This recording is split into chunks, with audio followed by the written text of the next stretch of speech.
Hello and welcome back to the channel. Thank you for joining me in another of my wonderful interviews. Today we have a lot to expose, a lot to talk about, to do with the police, to do with the abduction of children and corruption across the whole board.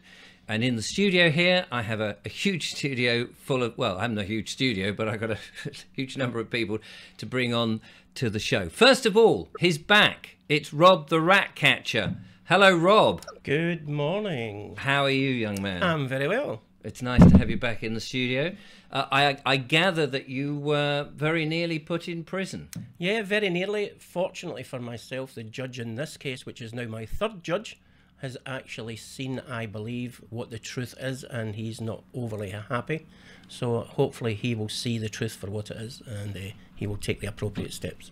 Fantastic. We have on the line somewhere in the country, on the run, in his van, the one and only Kerrie Waterman. Kerrie, welcome back to the show. Good morning, everyone. Thanks very much for letting me chat to you again, Richard. And it's an absolute pleasure. Now, we have to put headphones on, which is why I'm looking like a Cyberman, because we haven't got enough headphones to go around. But thank you so much, Kerrie, for coming on and being able to comment throughout the show. So, my pleasure. My pleasure. Lovely to see you. So there's been a lot going on, Rob. Can you explain what has been going on and what we need to talk about in this show? Through my 51 months of investigations, I have been uncovering, not to the same extent as Kerrie, but the same information as Kerrie. He's came to it from a different source, but I've came to the same conclusion, same evidence, and same people are involved. But having said that, it is now a national and global concern in regards to the children that are being actually taken and sold, believe it or not, which is 100% true, and we can prove that as we go along. So you sold? Yes, they are being sold. Just to outline then what's going on. If you look in the United Kingdom, children are being sold for £40,000 per child. And if you look across the pond into America, they're being sold for $40,000. And it's happening globally around the world in regards to the cabal, if people want to call it that, or the WHO and the WEF. They're all corrupted. They're all highly, highly satanic. And we are uncovering it slowly but surely. And what's happening to these children when they've been sold? Where are they being, and who are they being sold to? What can we say without actually making the channel suddenly vanish? Yeah, well, I don't want to upset certain people, and the information that we've currently got, some of the children are being, well, I'm not going to say actually, they're being poorly treated, let's say that, but there are other satanic things happening in regards to the children. I don't really want to go into too much in depth. I don't think your audience is ready for that yet. So Kerrie, can you add any more to this? Because you're a former policeman and you have, I suppose, a different method of exploring these types of allegations. Being, well, as I say, being a policeman, you would have had certain training to do this. Yeah, well, I think really I've come on here today to really express how systematic this problem really is. All of the evidence that I'm seeing, it's very apparent that this is a real systematic problem that links through to the fraud, politicians, government organisations, the heads of those organisations, their special advisors for the prime ministers even link through to this, the banks. It's just so systematic, and I can give you some examples of some of the recent evidence that's being uncovered. Fantastic. Okay, well, we've got some bits and bobs to talk about. You've got various information to put onto the screen, plus a video to show. We also have two lovely ladies who are going to talk about their plight, their children having been, what would you say, kidnapped, stolen? Yeah, taken by the state, illegally, unlawfully. So where do we start then with this, Rob? So if we play the 3-minute video long, this is an example of Hampshire Police and their attitude towards the members of the public, and also their attitude towards the children who are in need and who are being abused. Okay, so just set up the video. This is one of the ladies, Kerrie, coming into a police station to report the serious crime of her child being stolen. Yeah, this is Airport Services Road Investigation Centre in Portsmouth. It's the only full-time police station in Portsmouth. The other one's part-time. And this is one of the inquiry officers who is absolutely beyond belief. And how he keeps his job is beyond me, to be honest. Brilliant. Okay, so we'll watch this 3-minute video and just see how earnestly this young, eager policeman writes down the information about this terrible situation, or not. Shut up about it. It was because some of your officers from Hampshire Constabulary are the ones that are complicit in it. So, because hang on a minute, I've got the videos on here. I've got the videos. No, I'm not complaining. I'm reporting crimes. I've got the videos on here where PC CAF. Sorry? You're fully aware of what the police complaints department said to you, how to contact the police. I am. Yeah. What have I got to do with it? Well, you've been told. Well, you're here, aren't you? So, what's that got to do with you anything? brought the lady in. What's that got to do with anything? Well, it's got a lot to do with it. Has it? Yeah. You've got a real bad attitude, exactly. mister. You've got a real bad attitude. Peter McGinley. I have. You have got a real bad attitude. You've had an attitude since we came through the door. Yeah. We've never had a problem in here except from here today from you. Really? You were told that we were writing down her personal information so that you didn't have it on recording. You said it. You said everybody here knows that. So what's that got to do with you? What's that got to do with you? Sorry. What's it got to do with you? Yeah, there we go. Hide behind the screen and we won't deal with you. Have we ever caused a problem in here? Have we really? Ever caused a problem in here? But your attitude is vile. Well, you're just telling me you're not going to take me down to serious crimes. That my child has reported that he is being... From your T-shirts, obviously, there's an issue going on. Okay. What's my T-shirt got to do with that? Well, because obviously that's your children. I would assume that's your children. Well, again, this is... Do you know what's got people in this mess? It's presumptions and assumptions. And people like him with preconceived ideas in your head about people. You're in the wrong job, mate. You're in the wrong job. What did I come in and do? So if you perceive people how you find them, I'm perceiving you as I find you, when you're the one that works for the public. And I've come here reporting serious things, that my children are being harmed and abused, and you're not even going to listen to it. Now, my children aren't babies. So if you actually spoke to them, they would tell you themselves they're 12 and 13. You're reading nonsense. That's the whole point. And that is what I keep getting. I phone 101. You read a load of nonsense lies that have been put there by the officers that stole my children in the first place. Because they did. Because I have a video here where PC Cass didn't even know why she was taking my children. I also have a video where the police, another police officer says, this was pre-planned. They pre-planned it. Meaning the social worker. Now, if you do know the law, then the social worker would have had to go to the court and go and get an order before she came and removed any children. So she didn't. So that's a crime in itself. So why are you not taking it? He's not taking it because he's got an attitude. He's got a chip the size of the bloody Rock of Gibraltar on his shoulder. No. What's me being here got anything to do with you? No. What's me being here got anything to do with you? Nothing. So, keep your opinions to yourself and do your job. You're not here to make opinions. You're here to take statements, so take them. No. You're not going to get any joy from me. Well, we knew that at the start. Yeah. I could have told you that before we even come in. What? So, you're not going to get any joy from me. That was the attitude of that officer. Let's just go back to Gary there. I mean... When you're reporting a crime, no matter what you're wearing and who else is in the room with you, you're reporting a crime. Why would that man not take down the details, do you suppose? Well, he should be. The whole thing is clearly a cover-up, Richard. This is what I'm finding from every angle. They don't want the truth to be exposed in this. And that is because it appears that our whole governance is controlled through this fraud and its associated child trafficking and child abuse. It goes right down from the top right the way down through to heads of organisations. I mean, an example of some of the things I'm finding out. So I'm doing a document on Rishi Sunak himself at the moment, and he links very quickly through to Jeffrey Epstein's associated companies through the evidential links in the documents in Companies House. Another example is I'm just giving you some examples of how deep-rooted and systematic this really is. So the Lucy Letby case that it's currently going through court, so I can't say too much. But the doctors surrounding that case that initiated the police investigation into Lucy Letby link very quickly through to Ghislaine Maxwell and Robert Maxwell, and therefore Jeffrey Epstein. It's these doctors.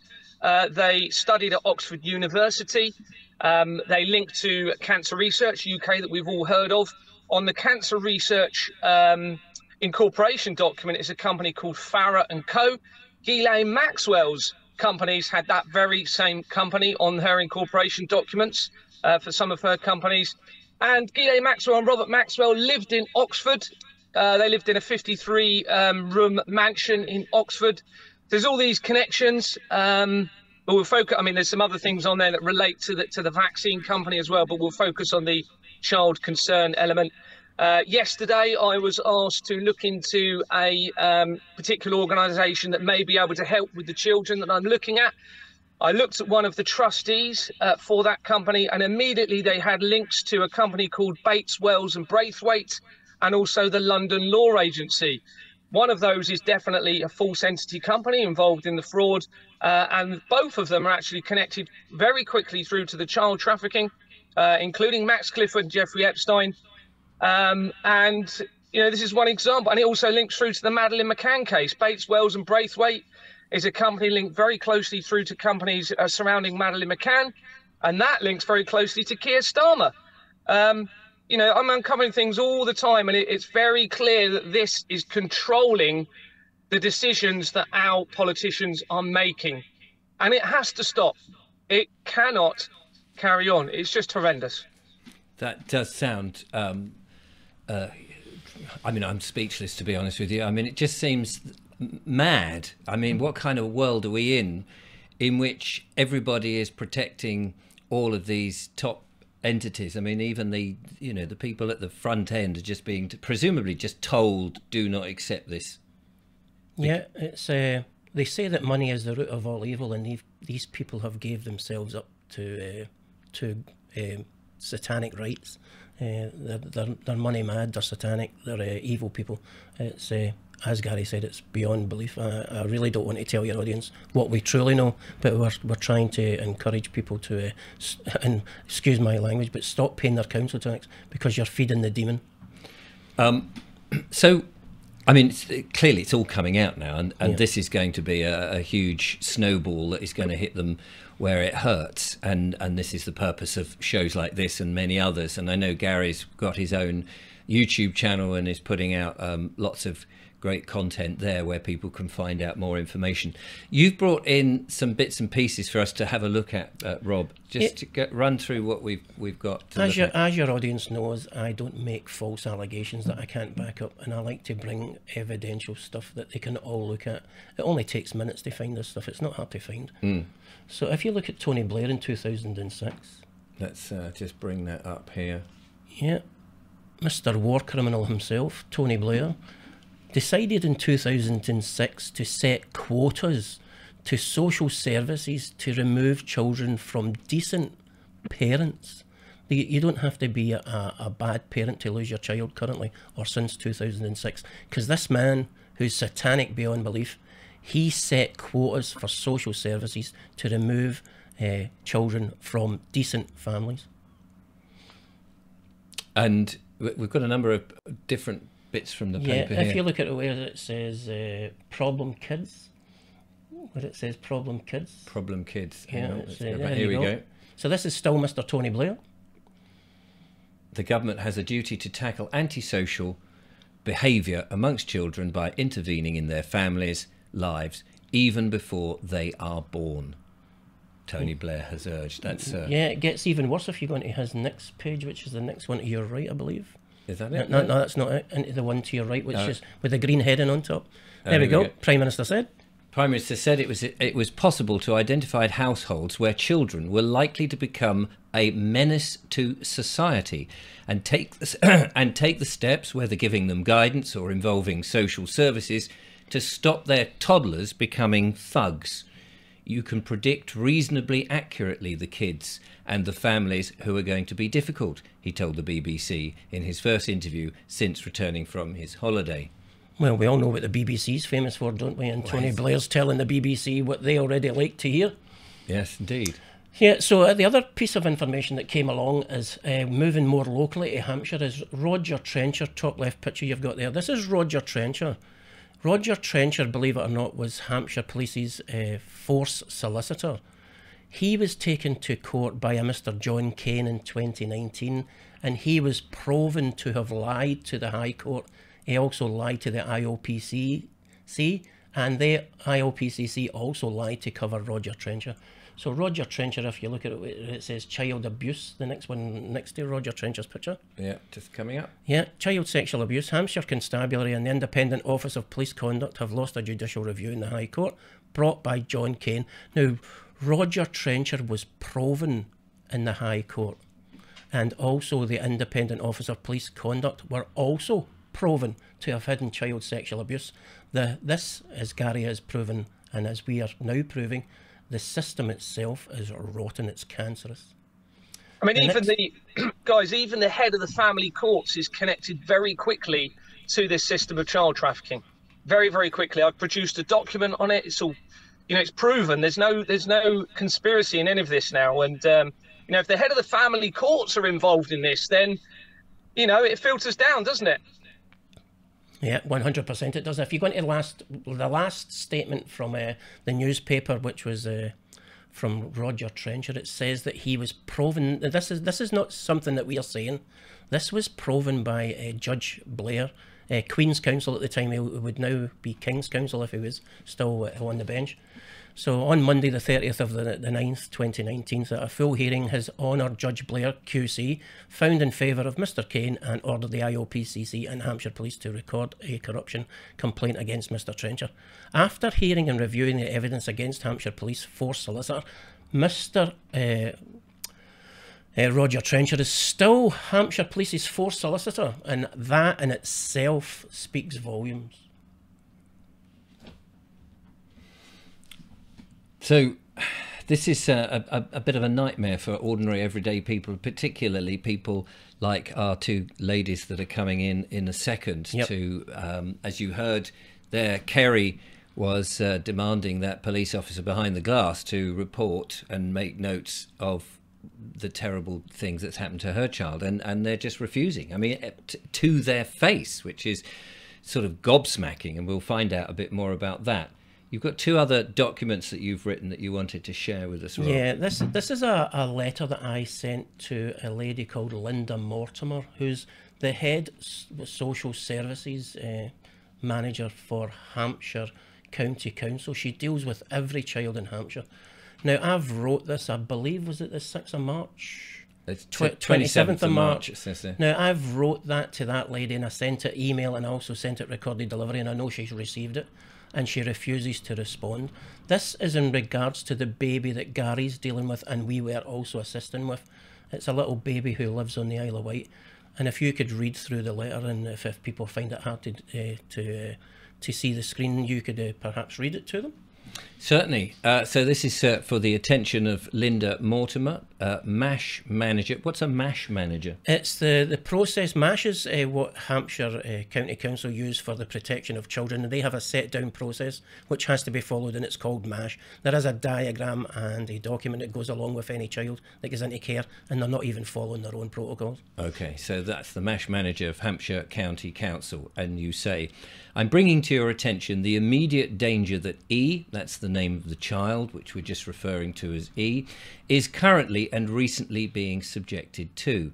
This baby girl needs to be removed from the current foster home she has been allocated to, not cared in, as it has been my observation and that of others that we strongly suspect this child being sexually abused, physically abused, mentally abused and drugged to keep her compliant. We have made multiple police reports in Hampshire Police only to be ignored. Why? Because Hampshire Police are complicit in E's abuse. After some investigation into Hampshire Police, it's been recorded and proven that Hampshire Police Force Solicitor Roger Trencher, as we've just shown just then, was found guilty of hiding child sexual abuse cases from 2017 to 2019. Roger Trencher, the then and now forced solicitor who kept his job, God only knows how or why, was proven by His Honour Judge Blair QC to have been guilty of hiding evidence and making false statements to police force investigators.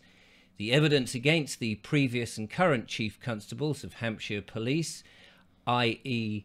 Olivia Pickney and Scott Chilton, is overwhelming. Also implicit in these matters is Donna Jones, Hampshire and the Isle of Wight Police and Crime Commissioner. Common law warrants have been issued for these individuals and will be executed when the manpower becomes available. There's a second bit to this. Yeah, there's a second page, yeah. I've got to get to that. We've gathered and evidenced in the form of video and audio gatherings, still photographs, letters, emails, complaint forms, among other things, which we shall declare and produce at any court proceedings when these events where these events lead. We are also fully aware that in 2006, Tony Blair, the then Prime Minister, allocated quotas in reference to children being removed from loving, caring parents for financial reward to those social workers prepared to follow his barbaric and satanic instruction to do so. Please see attached partial evidence collated and referenced we have gathered over the past 10 weeks, about 2.5 months, that we have been assisting E's grandmother to collate. You are, upon receipt of this communication, are put on notice that if anything happens to E post receipt of this communication, you will be arrested under Section 24A of PACE, the Police and Criminal Evidence Act of 1984, and handed to the nearest police constable for processing, charging, arrest and possible conviction and imprisonment. We strongly advise that you act with immediate haste and remove to a place of safety in Hampshire baby E. We further advise that E will be immediately examined as per the MASH set out procedure that are well documented for, but not limited to, sexual abuse, physical abuse, mental abuse and drug-induced tiredness and fatigue. Failure on your part to take the necessary steps as requested will result in serious legal consequences, which may result in a prison term or a heavy fine. And that is, of course, signed by your very good self there, Rob. Yes, it is, and that lady has took no action whatsoever, and neither has Hampshire Police. It's absolutely vile. It's beyond belief. It's beyond satanic. I just don't know what the answer is until we start arresting these people, which is coming.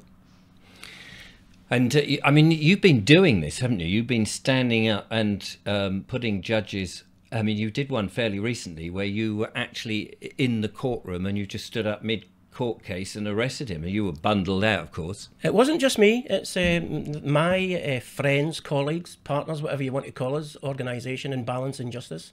We did do that, and I got assaulted for the privilege, and I've been arrested 5 times in 7 weeks. By Hampshire Police on trumped-up charges, because they know that if they try and take me out, the rest of the organisation might be slightly more compliant. But that's not going to be the case. There's good players in our team, and we're going to march on, regardless of whether I'm there or not. And Gary, I mean, doing this, do you think this works? Do you think this draws the attention by standing up and publicly attempting to do, I guess, a citizen's arrest, is it? Well, I think we're being left with no option, aren't we? Going back to what Rob said a minute ago, I called Hampshire Police well over a month ago in relation to that exact child that you're talking about. I was told within 2 days I'd have a call from the officer in the case. I was trying to present them with the evidence that I've told you about. And again, just to reiterate, that is that everyone surrounding that child, so the individuals within the organisations around that child, including the doctor that examined her previously, who wasn't independent, the judges, some of the social workers, the school even, the solicitors, all link back through Companies House into the system of fraud. The MP for the area also set up an informal parliamentary group, and the very first person that I looked at within that group, a member of Parliament, links within one company to Ghislaine Maxwell as being a secretary or previous secretary or director. Now, I've made various calls to Hampshire Police in relation to this child since that first call, with the family present on a call and also my own call. and I haven't been contacted by anyone at all. And I've been trying to say I need to present this evidence to you so you can make an informed, accurate decision on what to do with this child, because this is very relevant. And they're not even accepting the evidence. They won't even look at it. And I think that's because they know it will expose the wider implications to the child abuse and child trafficking, as well as the very closely associated fraud that has been identified. It's clearly a cover-up. I mean, you've also got the family that we've just been talking about there. They're being offered contracts to sign, which is clearly, the solicitor is clearly trying to get them to not be able to take any further evidential photographs of that child to show any further injuries. It's very clear that that's what they're doing. And they're still pursuing this course of action to try and conceal the whole thing. So I believe this child is in very serious danger. And I even made a 999 call the other day in relation to that, which is publicly now shown on my videos, and they're still not doing anything. And this is a former police officer who I used to assess threat of risk and harm in my job. This is what they should be doing, assessing the threat of risk and harm and acting on it accordingly. They are clearly trying to cover this up and not doing their job, and they are putting many children at serious risk of harm. Well, it just sounds absolutely outrageous, and this is one of the reasons, of course, that we're trying to bring this to the public's attention, because when you've got the public aware of this monstrosity, then at least we can put pressure on it to change. Rob, we're going to bring on the ladies in a minute who have their stories to tell, but before that, I know you've got one more document you want to show to the audience. Yeah, this document comes from my own personal experience and that of Balance and Justice, who are helping people in the local community, which is how we met Kelly and Kerry. And I have to say that these two women are amazing, and how they are fighting their way through this quagmire or swamp, I honestly don't know, because I would have lost the plot by now and I'd probably be sectioned under the Mental Health Act. But these girls are fighting for their kids tooth and nail, and they deserve their children back. The children, in my opinion, should never have been taken in the first place. But £40,000 is a big incentive for social workers to start taking children illegally, unlawfully. And when you meet the two girls, you'll know from meeting them that they're both upstanding, two upstanding women who are fighting for their kids. Have we all got a past? Absolutely, and my past is not fantastic. If you Google me in Portsmouth News, you can see that I have been accused of everything under the sun. And reading in the local newspapers, we know they're all corrupted, as are the whole judicial system in this country. So I think I found the document that you want. Sorry, Gary, did you want to say something? No, I was just going to say I'll confirm exactly what Rob said. The media is completely corrupted and centralised, and the legal system, it's very clear that it's all corrupted and compromised by this. Sorry, Richard, carry on. No, it's all right. So I think we've got, is this the document that you, I just lost it now, here? Yeah, this is one that this is my own personal experience. So Mark Samuel is the one that I arrested in Portsmouth County Court. So these are corrupt judges. I know for a fact they're corrupt because I've been dealing with them for the past 51 months, sorry. Alexander Glenn, Winchester County Court, he's corrupt. David Robinson, he was arrested by me and members of the Balance and Justice group. He's corrupt. Anthony Callaway, Portsmouth Magistrate Court, corrupt. There is no man or woman above the law, and I was going to put in there not even the king, but then I know for previous conversations that we've had, there is no king. The royal family's defunct. So it's crown servants, in my opinion, and they're not even serving the people. Well, it does look like the royal family are doing a bit of a scarper job at the moment, all disappearing for various nefarious reasons. Yeah, not quick enough, in my opinion. So we're going to reset and bring on the ladies, and we want to find out what their story is, and also be very interested to know any viewers who are watching and going through something similar wherever you happen to be, because we've got to bring this to the attention of everyone. Yeah, can I just say before we change over, anyone can fall foul of social services, anyone can fall foul of Hampshire Police, anyone can fall foul of any police force in the United Kingdom, because they're all corrupted, they are finished, and we have to replace them with something that's going to function. The other thing is, if you Google my name, you will find that I am Jock the Ripper, and it's not actually true. I'm a reasonably nice person. So joining me now in the studio, we have Kerrie and Kelly, two very lovely ladies who've come in, both of which, did you know each other, by the way, before the situation that's happened to you? No. No. No. Okay, so I'm hoping that you can hear us all in the studio. Gary is still on the line to help me. So let's start with you, ladies. Let's start with Kerrie, who is on your, let me just get that right, on the right of the screen. Kerrie. So what happened to you? So basically, I was unlawfully arrested on malicious allegations through an abusive ex-partner, basically. Harassment isn't an indictable offence, therefore you can't force entry, but yet the police did. Took me, I was never charged with anything, so I didn't actually commit any crimes, didn't harass anyone. They also actually unlawfully arrested my mother, and I was asking for hours while I was in the police station where my children were, and they didn't tell me for several hours, and they literally just took them.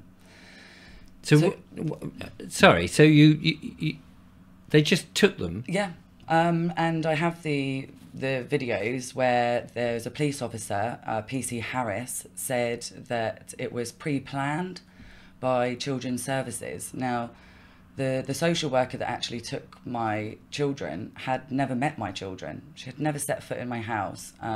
What you find is with the social workers, if you, they call it challenging, but if you question anything, especially if something doesn't seem right, then they will call you aggressive, abusive, label you as that, and they don't want to be challenged. You are there you have to do as you're told, or or your children will be taken. Right. So, and that was basically what's happened. And did they have a court order or something to do this? No, they had none. They claimed at the time it was under police protection, powers of police protection, which is, I think Gary will be able to confirm this, section 46.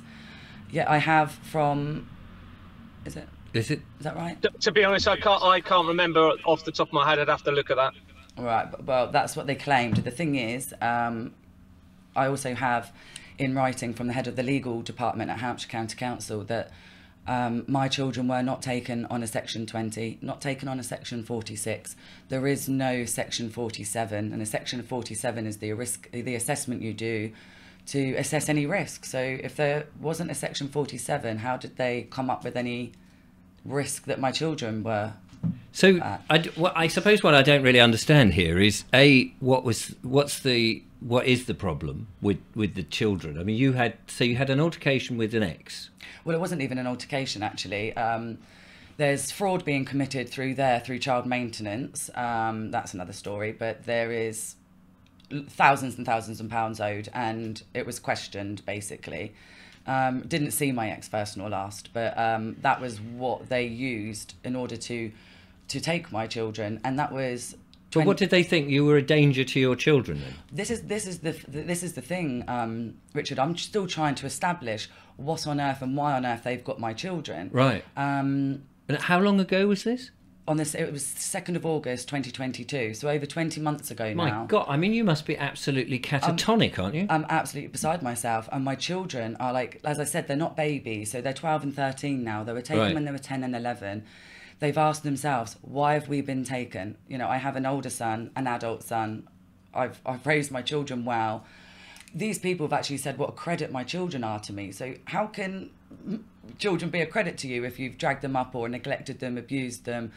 Have you seen them? Have you managed to see them? Are you allowed to see them? I am, but only 2 hours a month, which is, they've actually cut that. Now they're saying only holiday times with no, the only thing that they say is because I don't use the term social worker. I mean, my children were kidnapped. Yeah. So I can't use anything. I'm not going to say my children were removed because they weren't. Because to unlawfully remove them is kidnap. It's the correct term to use. So that is what I will use, and they are penalising me for that because actually it's for a very long time. They've never spoken to me about what is the problem with my children. They say it's because I call them criminals, or I say that they were kidnapped. Do they not ask the children themselves if they, you know, privately, if they got it? Is your mother abusing you? Is there something going on that we need to know about? Are you frightened of your parent? You know, that sort of thing. I mean, presumably the kids would have something to say, and if they're saying, no, I don't really understand what's going on. Why is my parent, my mother, and or access to their father, I suppose. Do they have access to their father as well? No, they haven't. Things have been reported to the police, to social services. That's all been concealed, and any data subject access request that I've done, that is nowhere to be seen. I mean, it's not even redacted. It's been completely omitted, which obviously that's a crime in itself. So that's quite hard. My 13-year-old did actually call the police a couple of weeks ago himself, and said that he was unlawfully taken. He is being detained against his will, and he wants to be home and needs to be home. And they said that he was underage and that they can't take his crimes. You've got, I mean, in the studio here, we're not going to put him on camera, but your eldest son is here. Yes. And your eldest son presumably knows that you're not an abusive parent, or that there's anything, otherwise he wouldn't be here doing what we're doing. I mean, it just seems to me so bizarre that they can even get away with this sort of thing. Gary, why would I mean, I know people are covering up, but there must be some. I mean, you were a good policeman when you were in there, and one of the reasons that you got out. Why would nobody want to take this further? Because they don't want this to be exposed, which is, it will, if they start following inquiries that will lead to this international fraud and child trafficking, it will expose decades and decades of financial misconduct, child abuse, child trafficking, and they will do all that they can to prevent that happening. And in fact, the whole legal system is set up, I believe, around this system of fraud and the child trafficking. Companies House was created in 1844. I've got companies looking as though they're involved in this fraud going back well before World War I, and not long after Companies House was actually created. So I think they just don't want to open up an inquiry that could lead to the biggest scandal and financial crime in history. And I think that's what they're clearly trying to cover up in this. They're going back to, sorry, was it Kerrie? Yes, Kerrie. Kerrie mentioned the child maintenance at the beginning there. And I'll confirm, actually, because that they are linked to this system of fraud, because somebody asked me to check a company, and I can't remember the company name, but lo and behold, it linked straight back into the falsification of the Companies House register, completely fraudulent offences. So I would just like to confirm that is correct. And this fraud is being used as a vessel in relation to this child trafficking. If you were to eliminate this fraud, which is why they're not doing it, it will almost immediately not prevent completely, but it will minimize the child trafficking to a minimum, because they're all using these false identity companies, which avoids liability and accountability, to be involved in the child trafficking and all of the other sinister things that we're seeing in the world. So as soon as you bring back liability and accountability through corporations, then you're less likely to have all these things going on. Where can somebody go, though? I mean, we always think that we go to the police if you've got a serious problem. Going to the police about the police is obviously, it is not going to work. I mean, other than these sort of shows, and what can the public do to help expose this nasty situation and make it right? I mean, how do we battle this, Gary? The only way that I can see, the only conclusion that I've come to, is that the people need to be involved, I believe, in strategic arrests across the country. There's no point everyone taking to the street and because you'll have chaos. So it needs to be done carefully, planned correctly, strategically and documented. So that's what I'm looking to do, because I can't see any other way. I mean, this is how deep it goes. So within my shareholder company that I'm still part of, Exborn Manor Freehold Limited, and I'm going to name a couple of them, because it's getting to the point where we have to start naming people. You've got a director called Deborah Fleming. Now, Deborah Fleming was a NHS chief executive officer that covers the area of Hampshire, Dorset, or covered, sorry, the area of Hampshire, Isle of Wight and Dorset. And her husband is a former police officer. And they are linked, or appear to be linked through evidential research, to Ian Fleming, who was an MI6 agent. But also their companies, this is how closely it links into the financial side of things. Their company was linked and involved with the startup of JP Morgan Banks, which, my God. Yeah, I mean, it's a whole international banking fraud system that is linked through to this apparent, well, it's very clear there's a child trafficking element there.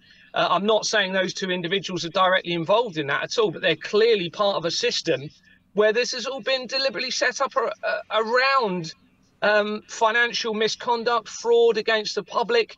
And you've got the very closely associated child trafficking all the way through, which means people are able to control the, like I've said earlier, the governance of nations through that and through the fraud. It's so my only answer really is that we need to start arresting these people. Now, under Section 24A of the Police and Criminal Evidence Act 1984, you have certain criteria that need to be met to start arresting people. And one of those is because you believe there's a threat of risk and harm to an individual. And I think it's getting to the point where I am genuinely fearful for the safety of our children, the imminent threat to our children. Not only that, but to the general public as a whole, because we've had the vaccine situation that's been set up through this fraudulent system where companies can't be held liable or accountable, and they've been producing vaccines that are being forced on the public. Now, why have they not got liability and accountability? There's a reason. There must be something they're planning, I believe, that is quite sinister to not have that liability and accountability deliberately in place. And they're doing the same with the 5G masts that are going up all around the country. So we're getting to a point where, you know, we're all in potentially imminent risk, I believe. So this power of arrest enables the public to be able to take that action and actually arrest people. Well, let's hope they do. Let's turn to Kelly, who is on my left here in the studio. Hello, Kelly. Hello, Richard. Welcome to the show. Thank you. You have a similar story to Kerrie, who we've just heard from. Can you tell us what's happened to you? Well, I live in Bristol, and on and for the record, I have never been served with any proceedings issued by Bristol Family Court to date. Yet my son has been unlawfully placed into permanent foster care. How can that happen? I mean, by what power can somebody just say, "We'll have your child, thanks very much"? That's exactly my point. Yeah. So how long ago was this? October 21. The 18th of October 21, he was unlawfully removed from me. How old is he? He was 10 and a half at the time, and he's 13 this month. So you've missed 3 years. Unfortunately, yeah. This is just outrageous. I mean, any parent watching this, any mum or dad watching this must be just, you know, imagine if it's your own child. Again, you must be absolutely catatonic with worry and stress and of course, yeah. And all of those. Is there any reason why they've taken them, or just came one night and said, "We'll have your child"? Well, if there is a reason, I don't know about it. I mean, how do they do that then? They just came in and just said, "We're..." They removed him from a campsite, in Petruve campsite in Somerset, which we were staying on at the time. Right, and you had no notion, there was no previous, you know, you hadn't upset anybody in the judicial system? I think I upset the government, to be honest. I was exposing mortgage fraud. I see, right, okay. To begin with, and then I took my son out of school. Which these days is tantamount to doing something disastrous. I know that the lovely Julia, my partner, has also taken her children out of school, and you must get flagged up somewhere. Yeah, you do, definitely do, yeah. Yeah, for, you know, to the point that they're a bit concerned about you, that you might influence others. Because you're not compliant. If you're not compliant, you flag up, don't you? Yeah, my son was special educational needs because he was diagnosed with ADHD when he was 6. Right. So they wanted to ensure that he was receiving a home education. So that's what the red flag was, and I was exposing mortgage fraud because I was I was a mortgage prisoner with Northern Rock. A prisoner? They call it a mortgage prisoner. So I was a mortgage prisoner with Northern Rock because Northern Rock went bust around 2012. Right. So I think there's a connection to the banks. Oh, okay. So I'll confirm that. Thanks, Gary. So that's, I mean, what's really interesting there is anything like ADHD, if you sort of then say, I've got this child who's got this particular problem, in inverted commas, and the government know about it, and then you take them out and you start to become independent. They really don't like that. Yeah, I was trying to become independent, yeah. Yeah, and especially then if you speak out about anything to do with finances, it would seem. Do you know, either of you, I'm just going to adjust the microphone so we can hear, so sorry about that noise. Do you know if either of your children have been abused by the system that they're in? Well, to be honest, the kidnapping in itself is pure abuse because, I mean, can you imagine being my boys were 10 and 11 and a stranger is taking them away. And I can't think of anything worse. No. You know. They drove they split my boys up as well. So my boys have been separated that whole time and they're only 14 months apart and they're very close. They're claiming sibling rivalry. So apparently to give my children the best start in life, they best be separated until they're 18. I mean, this is a nonsense they come up with. Because me and Kelly have obviously fought as hard as we are for our children, what they do, and they do this to all the parents, it's not just us, we're just speaking out about it, that they try and brainwash the children. They tell the children that your mum's cancelled or she's not coming to see you, but they tell the mother that the children have refused to come to contact. They did try that with me last month, didn't they? But there's just no way. My children are actually begging to come home. And they're not being listened to because it's concealment. And just to say as well, when Kelly said that she's never been served with any proceedings issued by Bristol Court or any court, it's not a court of record. The councils are counterfeiting the authority of a court. Oh, so this is like the old council tax routine then, is it? It's exactly the same, but with the children. But with children? Yes. I mean, this has just got to stop. I mean, it is barbaric. So there's no record? Like in the so you can't go back and hear what the judge was saying or what the defence or there's no case management file. So obviously, if you think if the council puts in an application and they filed it for the court, we need to see the case management file because what the court are claiming and the council are claiming that the court then gives that bundle back and then the council serve it on the people. But then how do we know that the council or any person that is the opposition hasn't added documents, taken them out? That's why it's a necessity to see the case management file to show what you've been given as the documents has been processed through the court legitimately and filed how it's meant to. Now, this is what's actually happening. It's not happening. Now, under Ministry of Justice, if the correct fee isn't paid for an application, then it either stays, the case stays, or it is struck out. It can't go ahead. And if it does, then that is fraudulent proceedings because there hasn't been a fee been paid and the application hasn't been processed properly. Now, this is, again, what they're doing. And now there is a recent case because the council are trying to shut me up now. And I'm sure they don't want anyone speaking out on these things. Of course. So they've put in an application injunction, but yet the application is, I mean, it looks fraudulent in itself. And I've asked for the evidence, for the receipt, for the amount that's being paid, that was paid for the application, because the council are claiming one amount that they paid, yet the court is saying a different one. So I need to know. Yet apparently I don't need a receipt. I mean, I have been given no proof, yet that case allegedly still went ahead last week. I mean, I didn't go because I can't be complicit in fraud. If I attend, I'm going to be complicit. So I've asked for the evidence, and then when we've got the proof, I can attend legitimate proceedings, but they did them anyway. But it's ridiculous that anything like this can happen with the councils and all these things. We know, Gary, do we not, that these councils are corporations. They're not the body they haven't got a charter anymore from the king, you know, as once was with the aldermen forming the towns wise people together to do stuff. They've got no more authority than Burger King, have they? No. Yeah, well, I mean, the information I'm getting from, I mean, there's some fantastic people that I'm speaking to saying that, you know, all these councils and even now, I mean, this is getting to a large scale discussion here, but even the governments may have been created as a false entity corporation. Now, that throws all sorts of problems because that means everything they're doing is unlawful, because you can't have an unlawful entity company that's created fraudulently acting in any way. So, you know, it's massive, it's huge.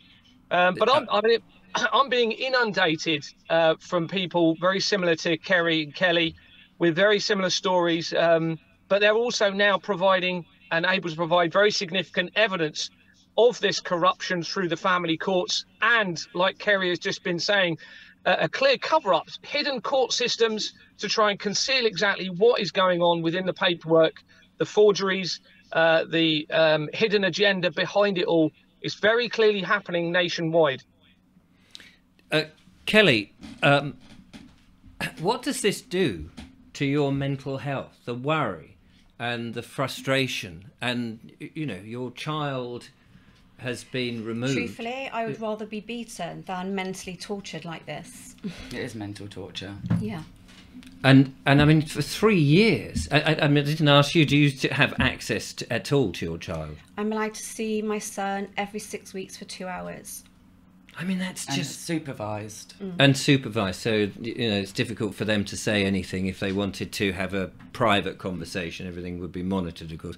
I suppose even if you were on your own with him, there'd be microphones. So a private for-profit corporation are telling me what I can do with my child. Yeah, that's not on, and if I is it? don't comply, they've already put an injunction against me to not mention the judge or the officer who removed my son. So I'm not allowed to mention their names, otherwise I'm threatened with prison. But actually, there's case law from 2013. Judge Munby, he actually states that the injunctions are not there to spare the blushes of social workers, no matter how abusive or unjustified the criticism that they're getting is. They can't use an injunction. That mothers and fathers are allowed to name and shame social workers because that doesn't actually affect anything. And this is the problem that I'm getting. They like to keep saying, like, Hampshire County Council. Hampshire County Council is a building. It is a private corporation on Company's House. Hampshire County Council did not steal Kerrie Little's children. No, a person. It was. I mean, a living, the agents, breathing exactly. And employee. Yeah, and that's what they don't like, because I'm not going to blame the council.